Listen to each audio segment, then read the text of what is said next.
Okay. Let's see. Okay. We'll just give it about a minute more to get going.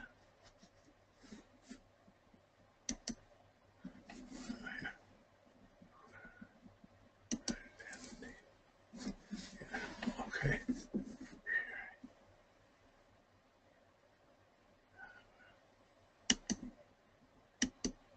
Yeah. Okay. Got it. Got it. Takes on.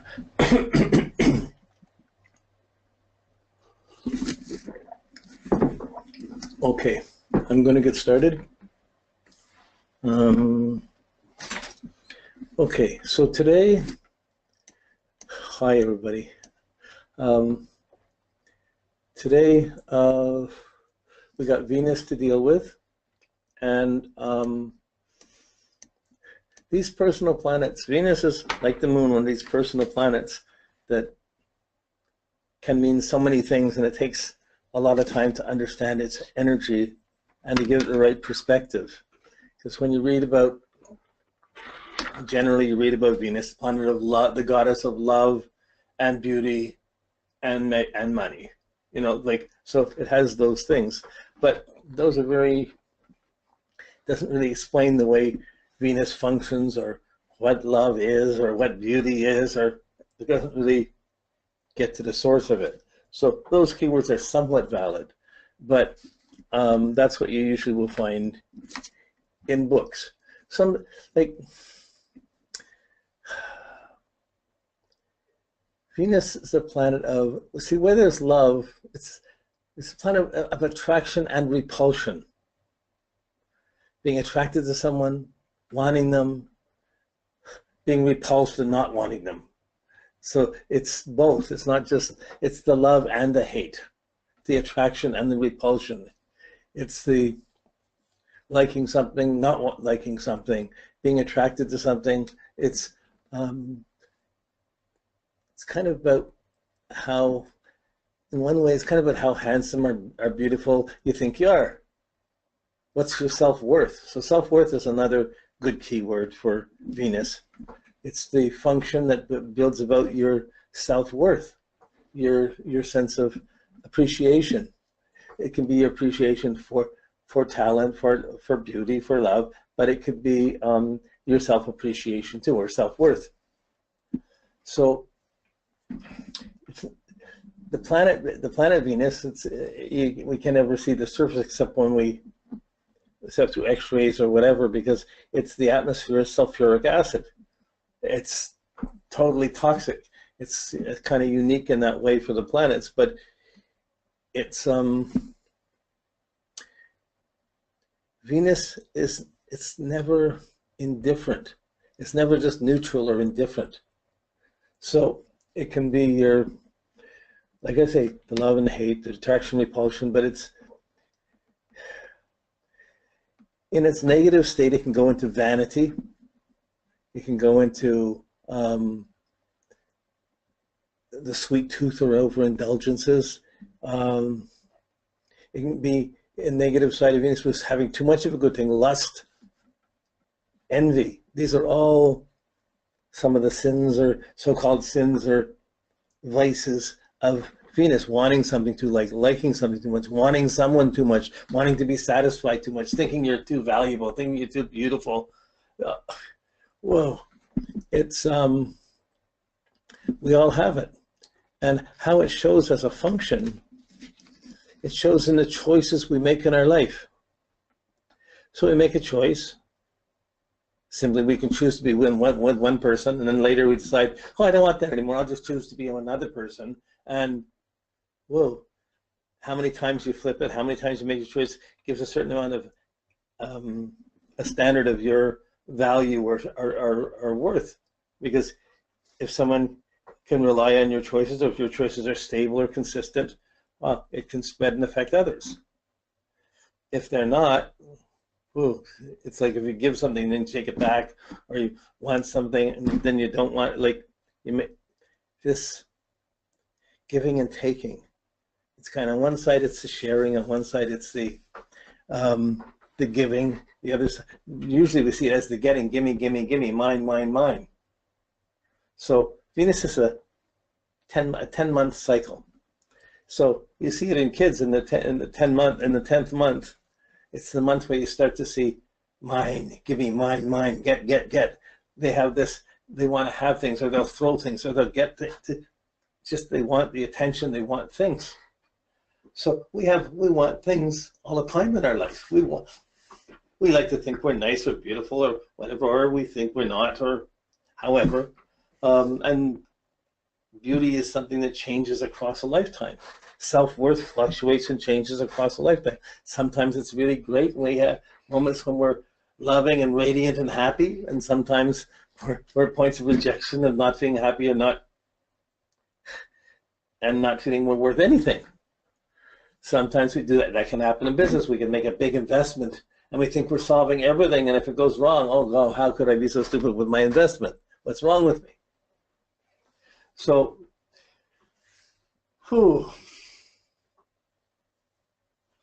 I guess magnetism, the principle of magnetism would really be the principle of Venus. The magnetism, two ends will attract and two ends will repulse each other. And, but we see it by,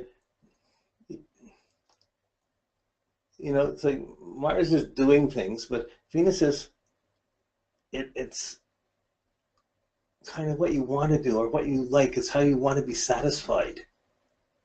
It's what's going to satisfy you. It's not about what you're doing. It's what you want to get, or what turns you on, or what's. So Venus is kind of a seductress. When you want something, Venus comes in and says, I want this, or I like this. Then it tries to seduce the mind of Mercury so that you're only thinking about what you want. Then you convince yourself that what you want is what you got to go for. And Mercury's just following the orders of the big sister. You gotta have this, gotta have this. But that when it's positive, it goes on. It was negative, it has its effect on the mind too. But Venus is also seducing that I can't live in a cheap house. I can't live in a place like this. I gotta be nice where I live. I gotta have security. So how well you want to live or not, Venus is evaluating everything. Your security, what's secure, what's not secure, what feels good, Venus has a tremendous presence that seduces the Mercury and seduces the moon. So the moon is built up so we have a sense of feeling and security of home, family. We can reflect on things. We can remember things. And Mercury is making sense out of the memories and making sense into the patterns of what's happening in our life and where we're going now. And Venus is saying, oh, you're thinking like that? No, I want this. I never got that, so that wasn't a good time. I want to have this time. We've got to go for this. And it's always trying to find a way emotionally to direct the thinking and the lifestyle. So the moons are your feelings. The moon is your feelings, which are sympathy links, feelings. But Venus is your emotions. But emotions are this principle of magnetism, of attraction and repulsion. Don't think, oh, it's the planet of love and beauty. No, it's also hate and ugliness. So this, what we want determines so much in life, how we want to look like. We make thousands of decisions every day based on Venus. What we would like to drink, what we want to eat, when we get up, how we want to fix our hair, or what we're going to wear, what we want to look like, what we want to be. How do we make decisions minute by minute across the day? Venus is totally active. And when we get the things we want, oh, this is nice, oh, this is great, of course it's great. When we don't get what we want, oh.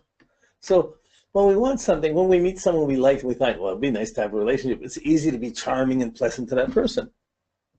And vice versa. But you don't really know someone until they don't get what they want. If suddenly they don't get what they want, how could you not give me this? You see the rage that comes up when you don't get what you want. Or if someone is there and then pulls away for someone else, how could they possibly do that?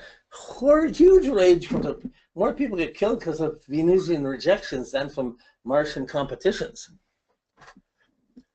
So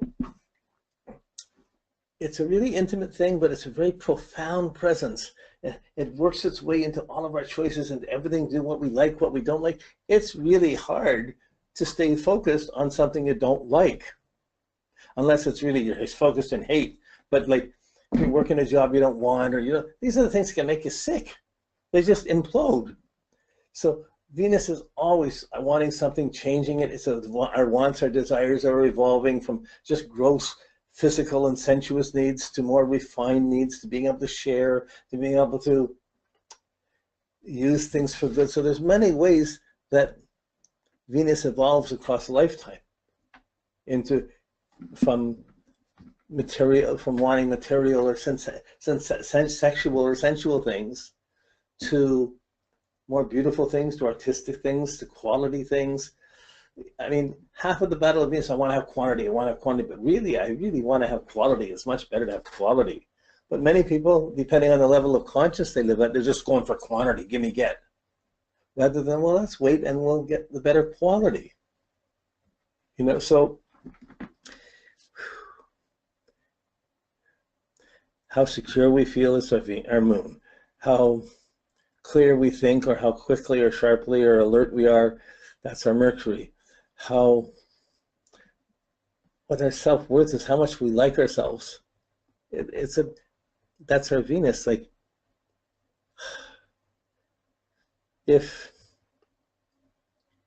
okay, for example, in relationships, if you attract someone that's not as good looking as you, accept a relationship with someone not as good looking as you expect to be treated better for it, or at least they're going to be stable. But if you attract someone that's better looking than you and you're stepping up, you're going to do the extra to keep the relationship going. So this is a sort of gross factor, but it's a really solid factor that happens in relationships. Who stepped up, who didn't, who's expecting more, who wants more, where is the value? What is the value of it? Whew. So, I mean, when it's positive, it's radiant, it's charming, it's sweet, it's pleasant, it's helpful. When it's negative, it's, you don't like me, how could you do this? This is not fair. Like, it's easy to make someone feel good or not good. When you want something, it's easy to make them feel good. When you don't want something, it's harder to be nice. You can at least be courteous. That's being Venus. At least I'll be courteous or pleasant. But people can get right out of be in touch with the planet at times, and they can be totally out of touch with the planet another time. It can be working really positively, but you'll also have many experiences in your life where it didn't work positively. And you have to learn how to evolve the values and grow through it. So when you're young, the tactile world is very alive and we want things. As we get older, some people tend to evolve and want to be more spiritual and want to understand. They don't want the fast fluctuating things or changing things that can be up and down. Wow. So if I were to ask you today, how content are you? Are you content with your life? Is everything the ways? Are you content? Are you satisfied? That's Venus talking. Mercury's curious, but that's Venus talking. Or if you see someone that's not happy, how come you're unhappy? What's wrong? Like we get pulled in to these magnetic fields.